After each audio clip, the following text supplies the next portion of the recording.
Oh, hold on. Okay, people. So, now it's March 12th, 2019. Obviously in War Room 2. Rolling with it here, people. Okay? This is what you call going back to school. I'm going to show you in a minute. Like, seriously, these binders are piling up. So, anyway, besides that point, we're just going to go through this pile. I have been gathering up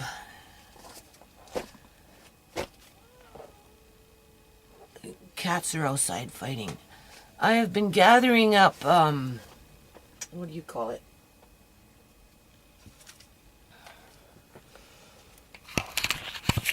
All the papers around the house. Obviously reorganizing, right?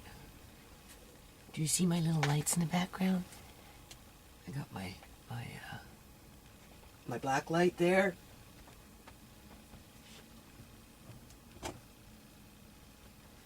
Somebody was throwing out these little lights. Do you see them? That's so cool. I had a hard time gluing them on, but I like it.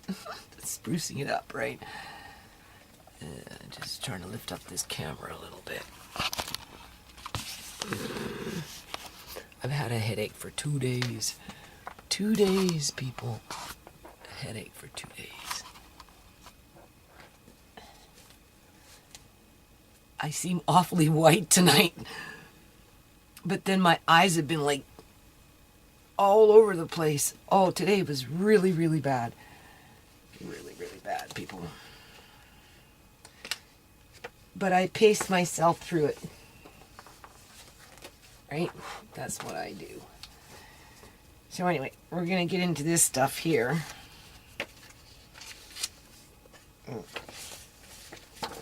Sometimes I think, because when I moved into this house, right? And then when I realized what was going on with that yard, you know, I had to incentivize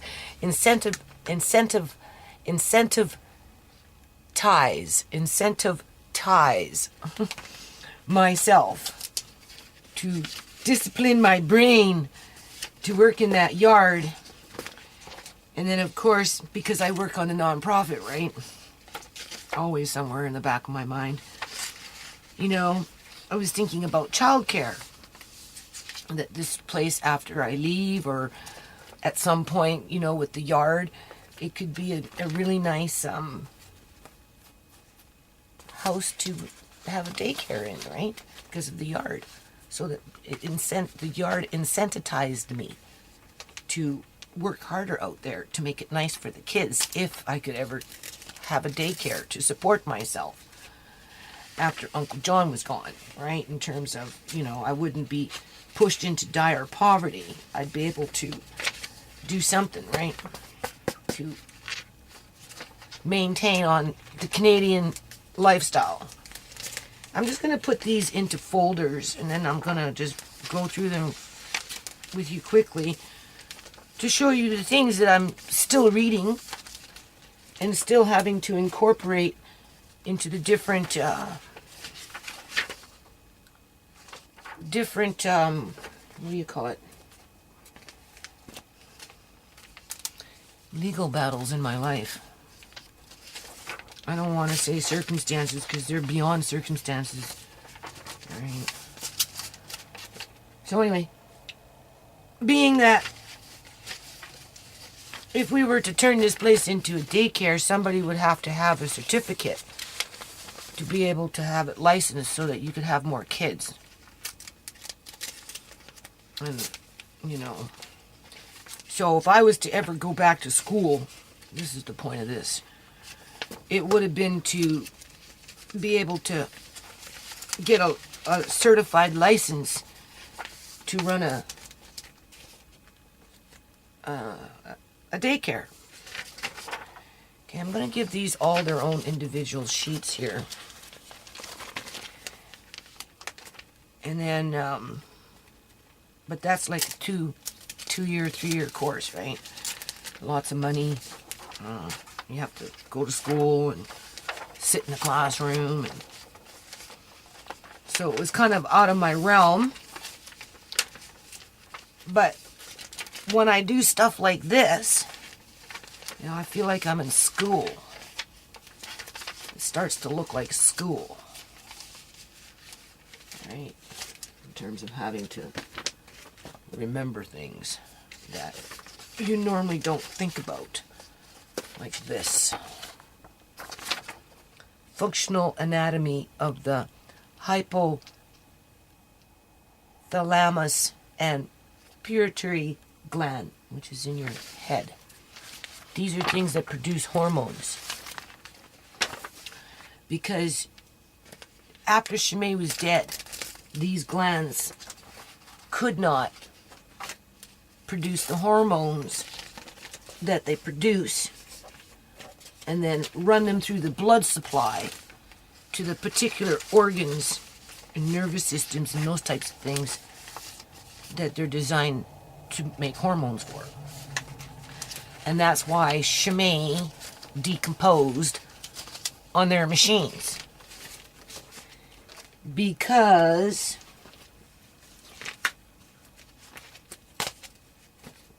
her homeostasis wasn't working anymore. Remember I told you about when the body loses oxygen for any length of time, and then if you come along and you inject it with a whole bunch of oxygen, thinking that you're doing a good job, when in fact, if the body's been without oxygen for too long, it has the opposite effect. Right?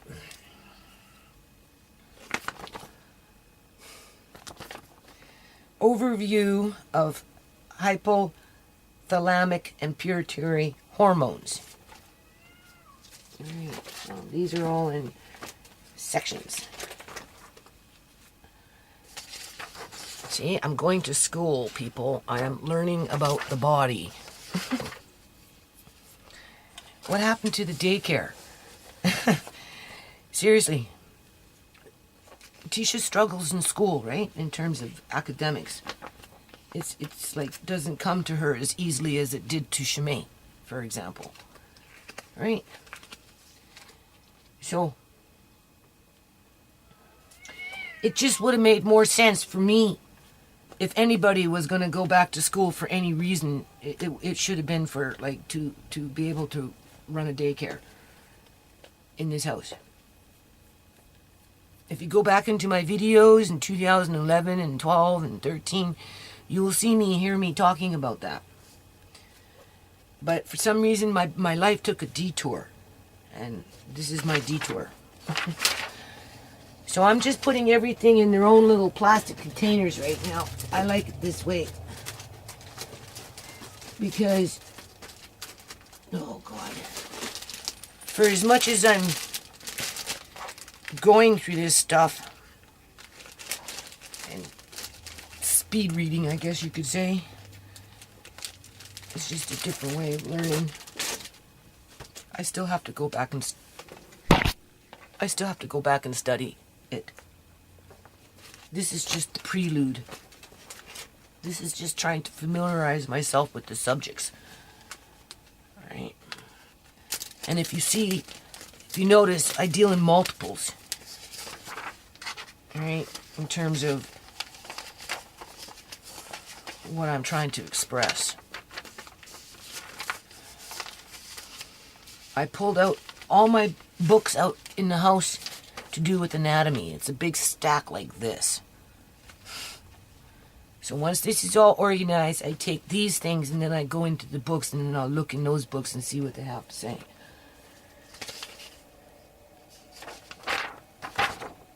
What this is where one pupil is bigger than the other pupil. Right? And the cause is because in Chimay's medical files, it says at some point into the days, 3 or 4 days later or whatever it was, 5 days, 6 days, it's listed down that one of her pupils changed in terms of size. So, of course, I need to understand what they're talking about. However,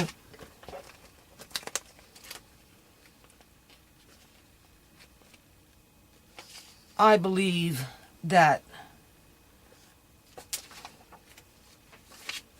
my daughter's eyes were replaced with glass eyeballs at some point.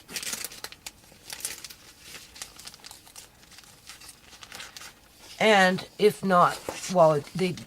They did. They did, people. What happens when the body dies? Oftentimes, the things will cave in. Right? Eye sockets will cave in, but you also get oozing at the same time. Right? There's variables in there.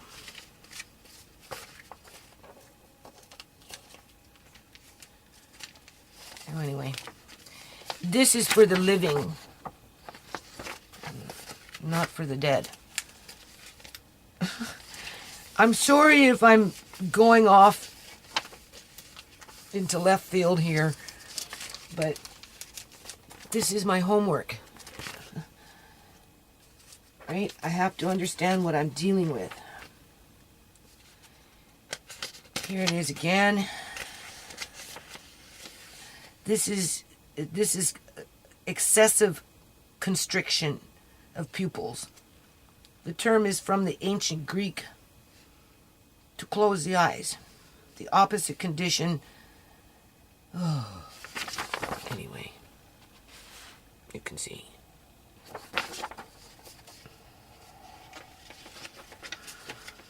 Just trying to give myself general knowledge when it relates to eyeballs and the pupils constricting.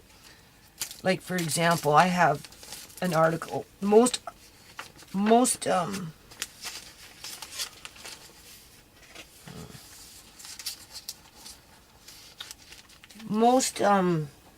what do you call it?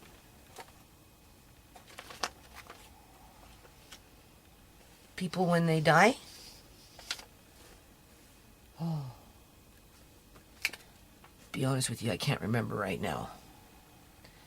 I don't know if they expand open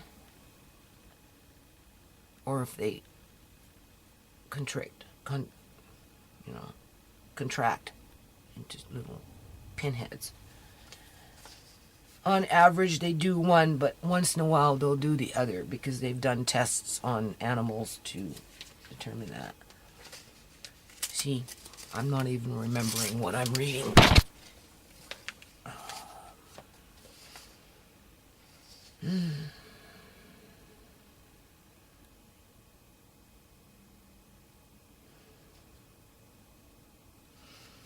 This one's Amari's.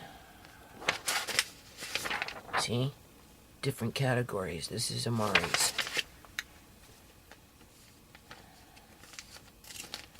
I think. I see you, right?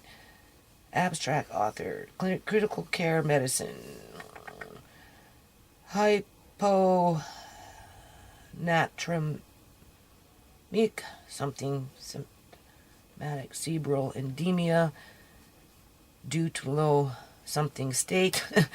Is a medical emergency that often encounters in the ICU. The article provides a critical appraisal and review of the literature, high-risk patients, and the treatment of life-threatening disorders.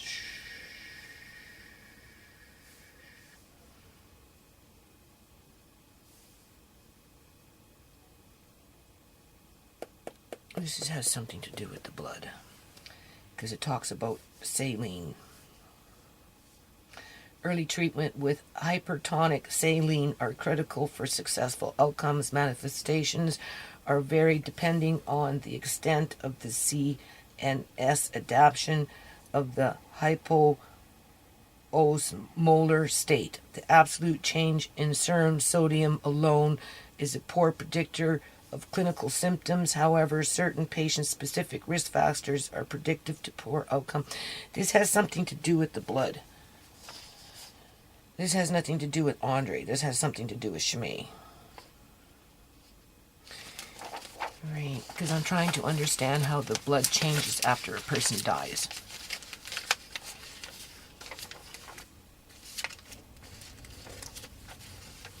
In a quick study format with no teacher. Right.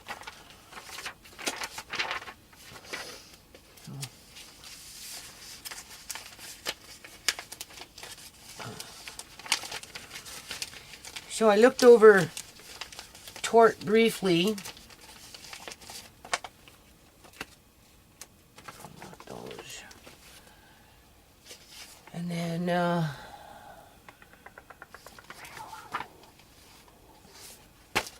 cats.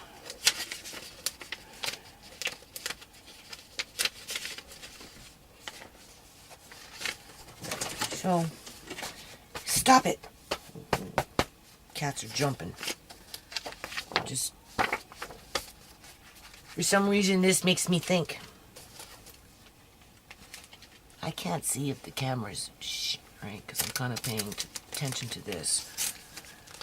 I'm tired. I've been tired. I've had a headache for 2 days.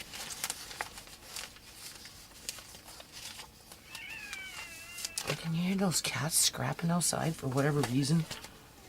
It's like snow out there and they're scrapping. Alright. What else we got here?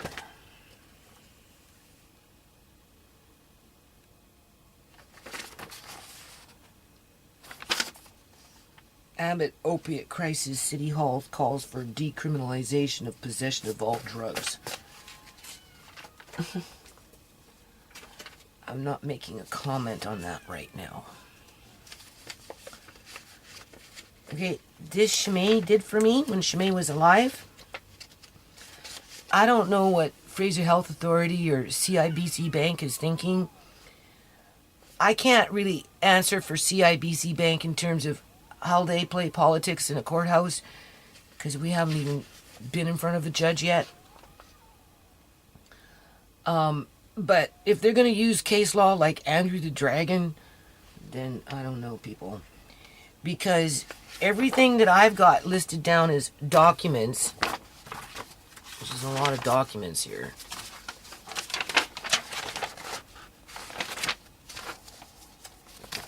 This is General Articles White Book. This is General Articles Black Book. As you can see, it's already listed as medical kidnapping. And these are all things related to the subject in a lot of it within our local area, within the province. Right? Some of it not, some of it in the United States. Anyway, she may type that all out for me. She actually put them in the, you can see, she put them in the proper sections for me. Right? Just come upstairs and do that. Right? Here's another one. This is the Blue Book, General Articles. Right? Doesn't look like this one was listed. But all I have to do is put an affidavit to it and I could submit it like that. So I don't know, like, these are the things that I want to present to the judge in terms of, like, evidence. Right? Obviously, I want to bring in all the legislative acts and everything and the Criminal Code of Canada. Right? Here it is, the Constitution Act, Canadian Charter of Rights and Freedoms, Power of Attorney Act, right?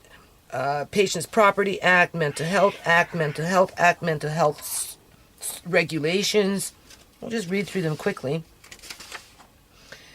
Guide to the Mental Health Act, Community Care and Assisted Living Act, Section something, Residential Care Regulations, Hospital Act, Medicare Protection Act. Are you listening, people? Continuing Care Act, right?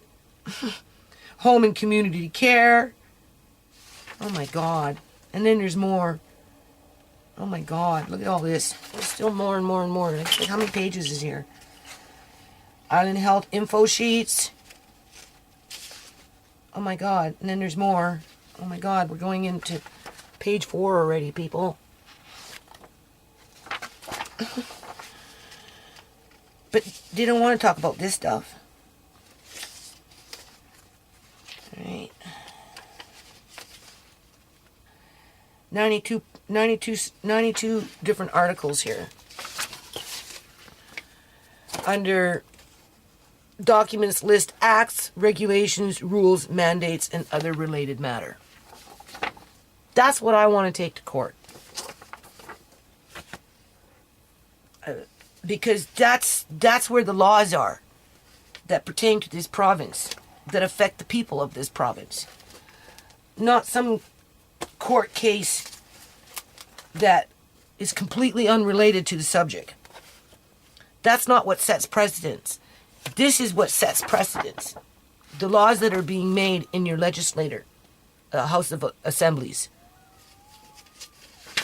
Anyway, this is an old report, 2017, so I will basically cross-reference it to where we're at today, I suppose, at some point. All right. In terms of the opiate crises. These are all PDF files. There's a PDF file here for 2016 when it comes to the opiate.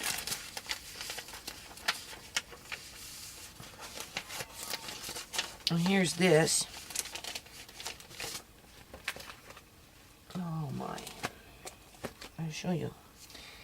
This is how do judges get appointed. So obviously this is going in with the court stuff. How can I make a complaint? Because I want to write somebody one day about that judge that falsified his transcripts. So this goes with the other complaint papers. Right?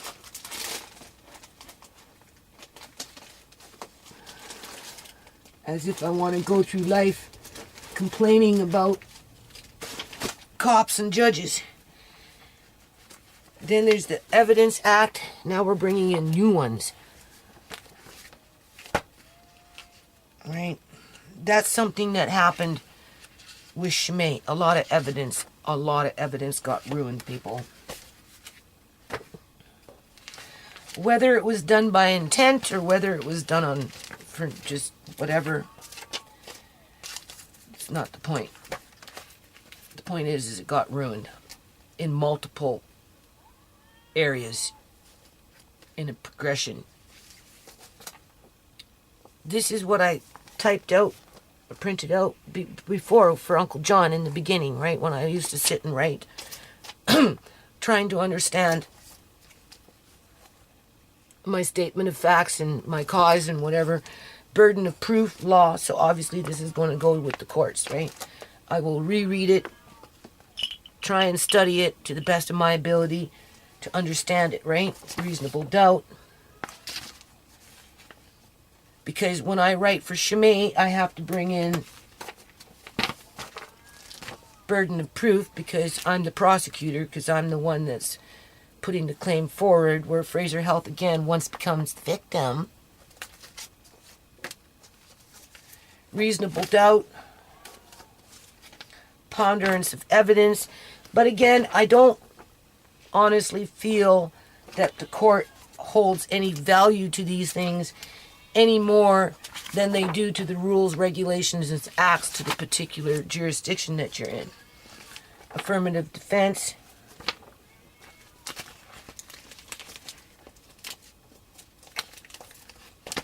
So put those with that court stuff. And then this, I don't know what this is. Crown Council Act. Can you hear those cats outside? It's like 1 o'clock in the morning. The cats are out there fighting.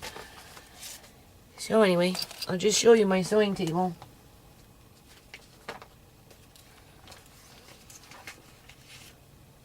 And then we'll just keep it at that because this is like back to school here. Hold on a minute.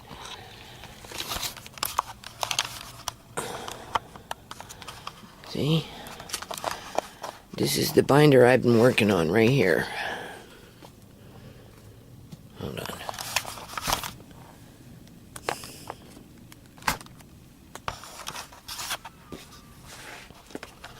I'll have to put all this stuff away now.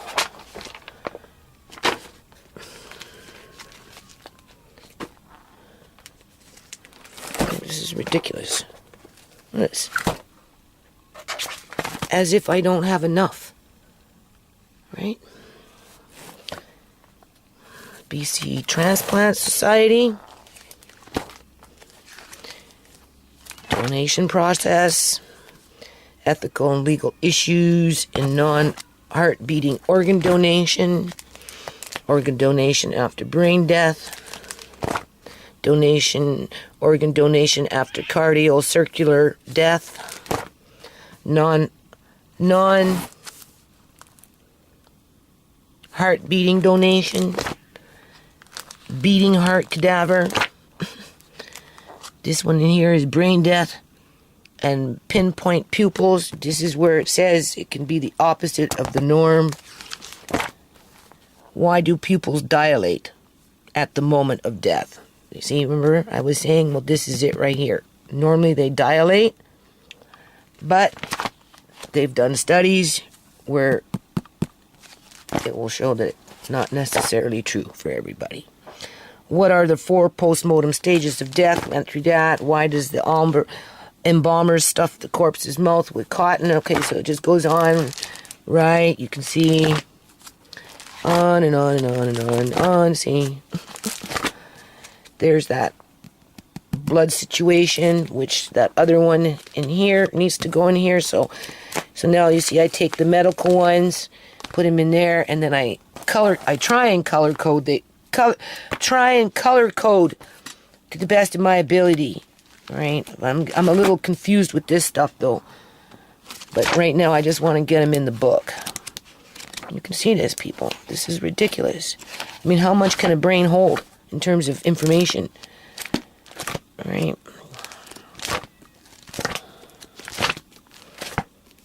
I'll put the court stuff in here. There. Giving blue to the court. Court. There we go. And again, I don't know about this camera. There's a little white circle in the middle of it too. There, see? And now my paper's glowing. Do you see the paper glowing? It's glowing, people. See?